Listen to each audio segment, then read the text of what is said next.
Ho aminareo rehetra ny riavana ny fahasoavana sy ny fiadanana avy amin'Andriamanitra ray sy Jesoa Kristy tompontsika. Amen. Mitantana araka ny fisainan'ny tompo.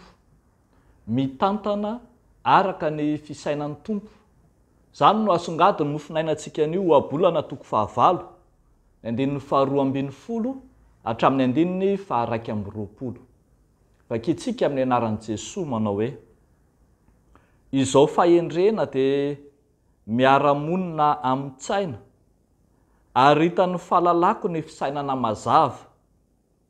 Ny fankalana ny ratsy no fahatahorana an' Jehova, ny fiavonavonana sy ny fireharehana sy ny lalana ratsy ary ny vava fandainga dia samy halako avokoa.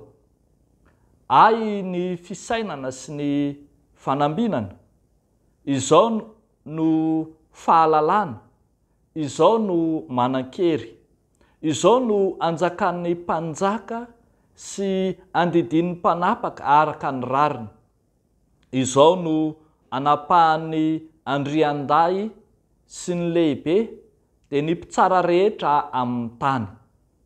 Tiako izay ti ahy, ary izay fatrapitady ahy dia ahita ahy. Ato amiko ny harena sy ny voninahitra, eny, ny harena mateza sy ny fahamarinana.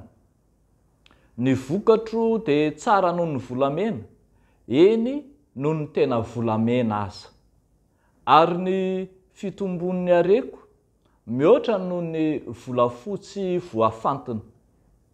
Amin'ny alehan'ny fahamarinana no izorako, dia ao amin'ny lalana fitsaran'ny marina, mba ampandovako harena izay ti ahy sy amenoko ny firaketany.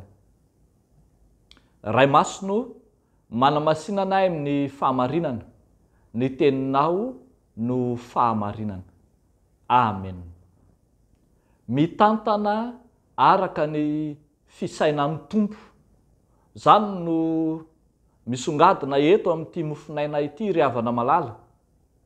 Ny fahendrena na anatra samihafa ambaran'ny fahendrena no misongadina ato amin'ny bokyny ohabolana. Izany anatry ny fahendrena izany no loharanony fahombiazana, loharanony antony fisina ary avy tanjavatra rahateo. Eto amin'ity mofinaina ity ary dia hitantsika fa manambara tena mihitsy fahendrena ho antony fisainana, ary izy no milaza fa tompony fisainana sy ny fananan-kery, ny fanambinana sy ny fahalalana.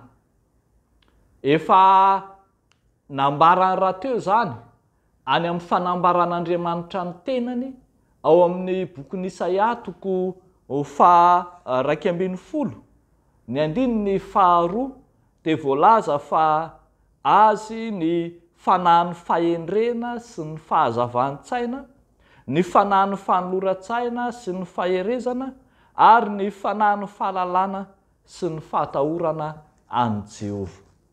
Dia indro ary i fahendrena miantso ny mpitantana rehetra hatramin'izay manam-pahefana toy ny mpanjaka sy ny mpanapaka, ny andrin-da sy ny lehibe, ny mpitsara rehetra, mba ahafahan'izy ireny mitantana araka ny fisainan'izy Andriamanitra. Ao amin'io fisainan'izy Andriamanitra na ny fisainan'ny fahendrena io no ambara fa misy ny fisainana mazava eo anatrehan'ny fiarahamonina izay mibiloka, dia mila fahazavan-tsaina. Isika dia ny fahazavan-tsaina avy amin'Andriamanitra hiatrehana ny zava-misy. Io fisainana avy amin'Andriamanitra io no atahorana an' Jehova, io fisainana avy amin'Andriamanitra io no anoerana ny fiavonavonana sy ny friareana sy ny fanaovan-dratsy, ny lainga sy ny fitaka rehetra. Eny, ao amin'ny fisainan'io no azahoana fitahiana sy fanambinana. Arak'izay hitantsika manomboka amin'ny andinin'ny fahafito, azahoana sy ambara fa loharanony tena harena rehetra. Tsy misalasala i fahendrena, miantso izay manana andraikitra rehetra, miantso izay mpitantana rehetra, hitantana araka ny fisainan'Andriamanitra. Ny fisainan'Andriamanitra izay efa nitantanantsika hatramin'ny voalohany, hatramin'ny fahariny, hatramin'ny fisiana rehetra. Io fisainan'Andriamanitra io lay efa nilazany hoe ny fihevitro tsy fihevitrareo, ary lalana kosa tsy mba lalako. Raha ho an'ny zanak'olombelona dia misy lalana everiny fa mahitsy kinanjo hay lalana mivarina makany amin'ny fahafatesana izany. Fa ao amin'ny fisainan'Andriamanitra kosa no misy ny mahatsara antsika. Ao amin'ny fisainan'Andriamanitra no misy ny fitantanana tsara sy mahomby, ary ao amin'ny fisainan'Andriamanitra no misy ny ankasitrahana. Fa inona tokoa moa ny fitantanana ataontsika raha mahazo harem-behivavy kanefa tsy araka ny fisainan'Andriamanitra? Inona tokoa moa ny fitantanana ataontsika raha mahazo izay heverina fa tombom-barotra sy tombony amin'ny zavatra rehetra ataontsika kanefa manohitra ny fisainan'Andriamanitra na tsy araka ny fisainan'Andriamanitra akory?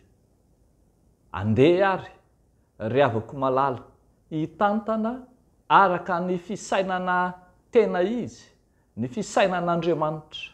Raha nitsinjony tena ny Jesosy Kristy dia tsy nanaiky ny ombohana amin'ny hazo fijaliana izy, fa saingy noho ny amin'ny fisainan'Andriamanitra ho famonjena izao tontolo izao dia nekeny na dia tsy mety taminy aza. Ho antsika ihany koa amin'izao andro ankehitriny izao, mety tsy dia afinaritra loatra antsika, mety tsy araka ny sitrapontsika, mety tsy araka ny tsy mifanaraka amin'ny planina antsika, kanefa andeha anontaniantsika an'Andriamanitra mandrakariva ny fisainany, ny planinany, ny sitrapony amin'ny zavatra rehetra izay atao. Ny azo antoka dia ao amin'izay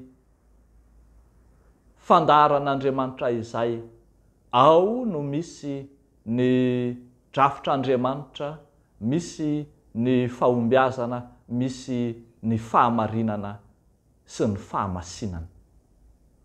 Dia ho an'Andriamanitra irerian'ny voninahitra. Amen.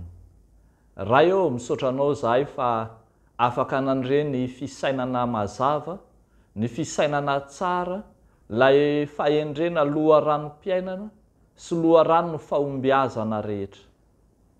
Ary dia ankehitriny izay dia mametraka ny tongotray eo ambanin'ny fahamarinanao, fa ao aminao reriany no azo antoka sy tsara ialofanay.